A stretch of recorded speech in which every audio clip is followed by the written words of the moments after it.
മുസ്ലിം സൈന്യം സിറിയയും പലസ്തീനും കീഴടക്കിയ ശേഷം ജെറൂസലേം നഗരം വളഞ്ഞു. അക്കാലത്ത് ജെറൂസലേം ഭരിച്ചിരുന്നത് ക്രിസ്ത്യൻ ബിഷപ്പായിരുന്ന സഫ്രോനിയസ് ആയിരുന്നു. മാസങ്ങളോളം നീണ്ടുനിന്ന ഉപരോധത്തിനൊടുവിൽ നഗരം കീഴടങ്ങാൻ അവർ തയ്യാറായി. എന്നാൽ ബിഷപ്പ് ഒരു പ്രധാന നിബന്ധന വെച്ചു: ഞങ്ങൾ സമാധാനപരമായി നഗരം കൈമാറാം, പക്ഷേ നഗരത്തിൻ്റെ താക്കോൽ സ്വീകരിക്കാൻ മുസ്ലിങ്ങളുടെ പരമാധികാരിയായ ഖലീഫ നേരിട്ട് വരണം. ഇതനുസരിച്ച് മദീനയിൽ നിന്നും ഖലീഫ ഉമർ റളിയല്ലാഹു അൻഹു യാത്ര തിരിക്കാൻ തീരുമാനിച്ചു. ഒരു വലിയ സാമ്രാജ്യത്തിൻ്റെ അധിപനാണെങ്കിലും ഒരു വലിയ സൈന്യത്തെയോ അകമ്പടിയെയോ അദ്ദേഹം കൂടെ കൂട്ടിയില്ല. പകരം ഒരൊറ്റ സഹായിയെയും ഒരു ഒട്ടകത്തെയും മാത്രമാണ് അദ്ദേഹം കൂടെ കൂട്ടിയത്. യാത്രയിലുടനീളം തനിക്കും സഹായിക്കും തുല്യ പരിഗണന ലഭിക്കണമെന്ന് അദ്ദേഹം നിർബന്ധം പിടിച്ചു. അങ്ങനെയാണ് ഒട്ടകപ്പുറത്ത് മാറി മാറി ഇരിക്കാനുള്ള ആ ഊഴം നിശ്ചയിച്ചത്. യാത്ര തിരിക്കുമ്പോൾ അലി റളിയല്ലാഹു അൻഹുവിനെ മദീനയിലെ ഭരണ ചുമതല ഏൽപ്പിച്ചാണ് അദ്ദേഹം പോയത്. മദീനയിൽ നിന്നും ജെറൂസലേമിലേക്കുള്ള ആ ദീർഘയാത്രയിൽ ഉമർ റളിയല്ലാഹു അൻഹും അദ്ദേഹത്തിൻ്റെ സഹായിയും തമ്മിലുള്ള ആ കരാർ കൃത്യമായി പാലിക്കപ്പെട്ടു. വഴിയിലുടനീളം അവർ ഓരോ നിശ്ചിത ദൂരം കഴിയുമ്പോഴും ഒട്ടകപ്പുറത്തിരിക്കുന്ന ആൾ മാറി മാറി ഇരുന്നു. ചുട്ടുപൊള്ളുന്ന മണലാരണ്യത്തിലൂടെ ദിവസങ്ങളോളം അവർ യാത്ര ചെയ്തു. ഒരു സാമ്രാജ്യത്തിൻ്റെ അധിപനാണെന്ന യാതൊരു ഭാവവുമില്ലാതെ സാധാരണക്കാരനായ ഒരു യാത്രക്കാരനെ പോലെയാണ് ഉമർ റളിയല്ലാഹു അൻഹു നീങ്ങിയത്. വഴിയിൽ കണ്ടുമുട്ടിയവരെയൊന്നും ഇത് മുസ്ലിങ്ങളുടെ ഖലീഫയാണെന്ന് തിരിച്ചറിഞ്ഞില്ല.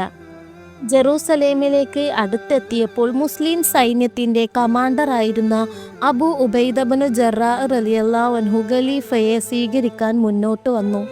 ഉമർ റളിയല്ലാഹു അൻഹുവിൻ്റെ ലളിതമായ വേഷവും കീറിയ വസ്ത്രങ്ങളും കണ്ട് അദ്ദേഹം അല്പം ആശങ്കപ്പെട്ടു.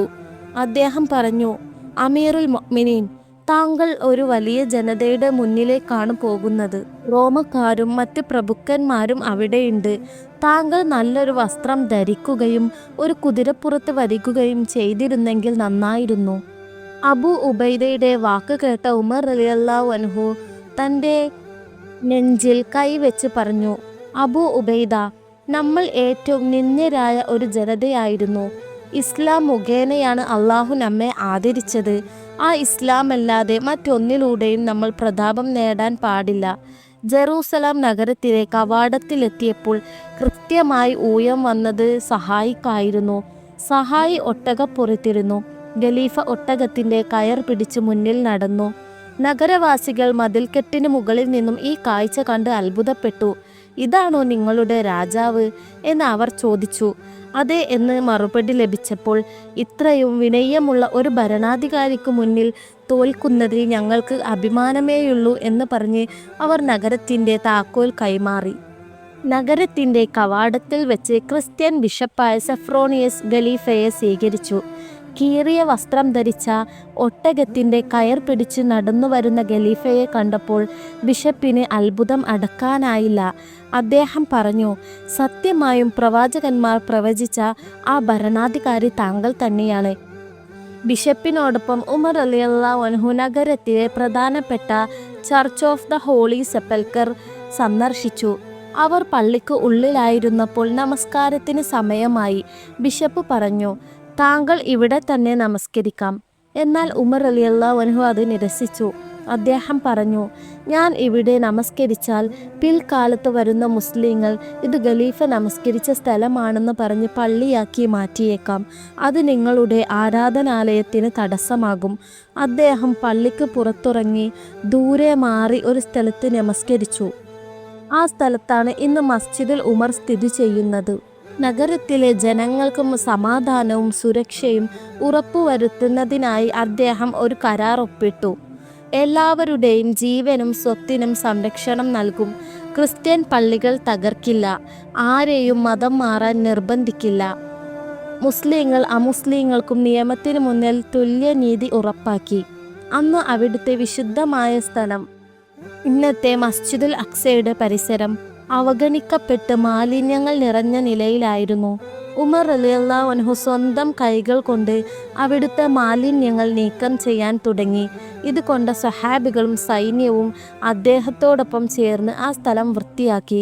പിന്നീട് അവിടെ ഒരു താൽക്കാലിക പള്ളി നിർമ്മിക്കുകയും ചെയ്തു.